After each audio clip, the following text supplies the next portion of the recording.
Bum bum ba dum bum bum. Welcome back to the 2021 season, and what an impressive week one it was. Congrats to our winners, Jake, Borelli, John, Frankie, and Dupe. Not John. No. Drost over John. My bad. Congrats to them. And as promised, I'm going to do my week one awards, week two predictions, and the championship prediction. So let's get it started. And with the first award, we got Borelli, and his award is the Pickle Boy, because for all you Rick and Morty fans, that part of the show where I think it's whoever the younger one is, Morty goes, "You crazy son of a bitch, I'm in." And as you all know, during draft night, when Borelli drafted 3 tight ends, he was getting massacred in the group chat. And Borelli's currently the best team in the league because he has the most points for. I know it's only after week one, but he is currently the best team with the most points for. So I gave him Pickle Boy because after drafting 3 tight ends, you crazy son of a bitch, I'm in. I'm on the Borelli Express. Choo choo choo. I give Dan the award of the cheesy head because Dan, for all of the years of mid-season champ and everything and drafting a team, and come mid-season he is like 6-2, but the lowest points for and the lowest points against. He could have won this week if it wasn't for Aaron Rodgers, who not only hates football, hates his family, and hates Green Bay, he also hates Dan because he gave Dan a whopping 1.36 points. So Dan gets the cheesy head because Dan is in the warpath of Aaron Rodgers and just got screwed over by him. Let's move on to Mike. I give Mike the Adam Sandler Award because if you guys know anything about Adam Sandler, he plays the same role in every movie. And like Mike, he plays the same role every fantasy season. Just no matter who he drafts, he gets screwed by. You know, last year drafting Zeke, he got screwed by him because he got injured and Zeke wasn't himself. This year, Mike could have had Kamara, drafted Henry, got screwed with like 6 carries for 13 yards or whatever his stat line was on Sunday. And whenever you step out of the box, like Adam Sandler did to make Uncut Gems, he ends up dead in the end. So if Mike ever does draft a good team, he'll just end up dead. Mike is Adam Sandler. To John, I give the Crunchwrap Supreme Award to, because John, before the draft, said, Joe Mixon screwed me last year, and my worst fear is that someone like Jake or Drost will get Joe Mixon, and they'll do great. John ended up playing Drost first, week one, and, Drost's name is Mixon Haymakers, and if you know anything about the Joe Mixon incident while he was at Oklahoma, it occurred at a Taco Bell, and John lost. So, put 2 and 2 together, John got his ass beat from last season, carried over into this year by Joe Mixon and the Mixon Haymakers. John, you get the Crunchwrap Supreme. To Jake, I give the Stumblin' Rumblin' Choo Choo Train the award to, because, his name's the Gerard Express, last year reigning champ. And he just came up with a win Sunday, but it wasn't a great win. We were texting Sunday night, and he's like, none of us really deserve to win this game. And Jake, I couldn't agree with you more, buddy. Neither of us deserve to win that game. And, if I had to give myself an award too, usually I do the winners. I'll do some losers. I mean, I did losers for everyone. I'll give myself the award. It doesn't have a catchy name, but I'll do the What If Award because, as someone that season was over last year, before it even began, when I traded away everyone for Saquon, and then Saquon got hurt halfway through game 2.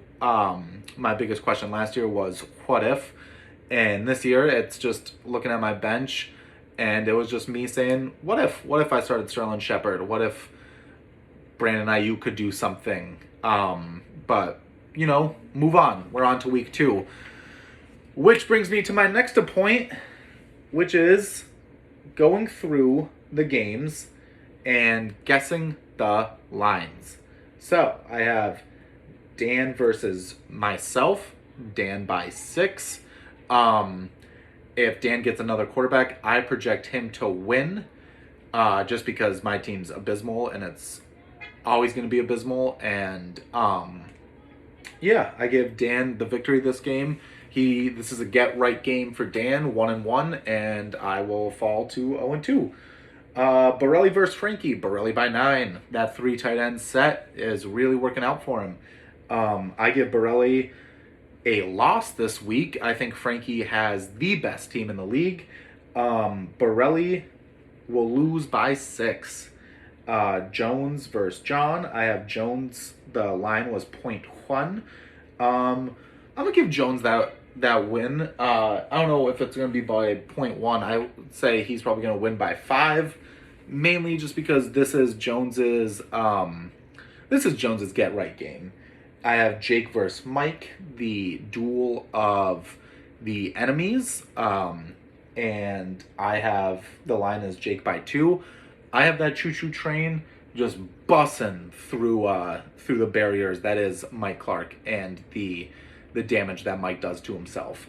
So I have Jake winning by 10. There is one more game. It is Dross versus Dupe, which I forgot to write down, and I do not have the line in front of me. But with how great Dross' team does year in and year out, never won a championship, but Dross' team is always up there. I'm going to give Dross the victory there to move to 2-0 and just stay cocky in the group chat, my friend. I'm going to say Dross by 5. So, as I also promised in the text, I said I'd give my championship prediction. And, I realized that after the draft, I was going to release a video saying who I thought the best teams were and yada, yada, yada. And if I did that now, it'd have some bias due to how week 1 played out. But after draft night and the day after when I went golfing with Mike, we looked through the teams.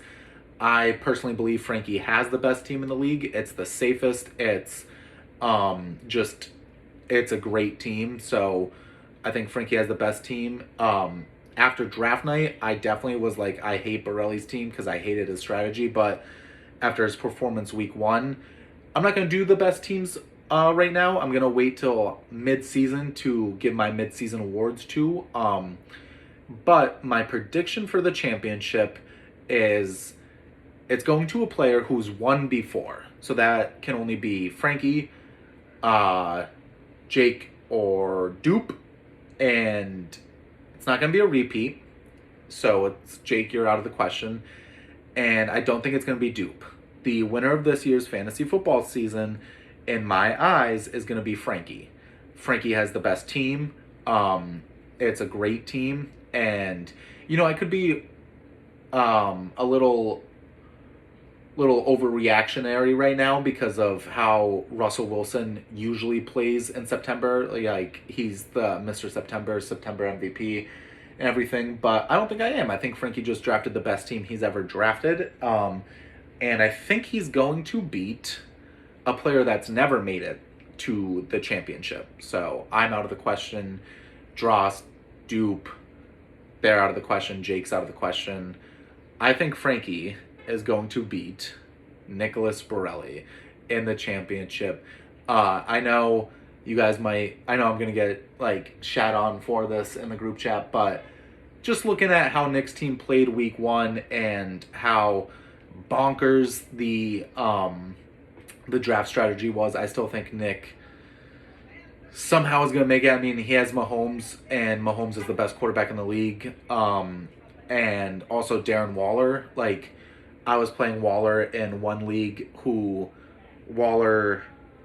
I was up by 16 and the dude just needed 16.1 to beat me, and I went to bed last night during the Monday Night Football game at the end of the first quarter or midway through the second, and I think Waller had like 7 targets, and I was like, well, I lost this game. Drafting Waller, drafting Kelsey, and even though Pitts sucked it up Sunday, I mean, Borelli's team is just great. And like I said, I could be overreacting because it is only week 1 and no trades have yet to be made. But for right now, my week 1 prediction for the championship is Borelli versus Frankie. So, gentlemen, that is that. I hope you guys all enjoy the awards, and it's great to be back. Football is king. Bum bum bum bum bum bum bum bum.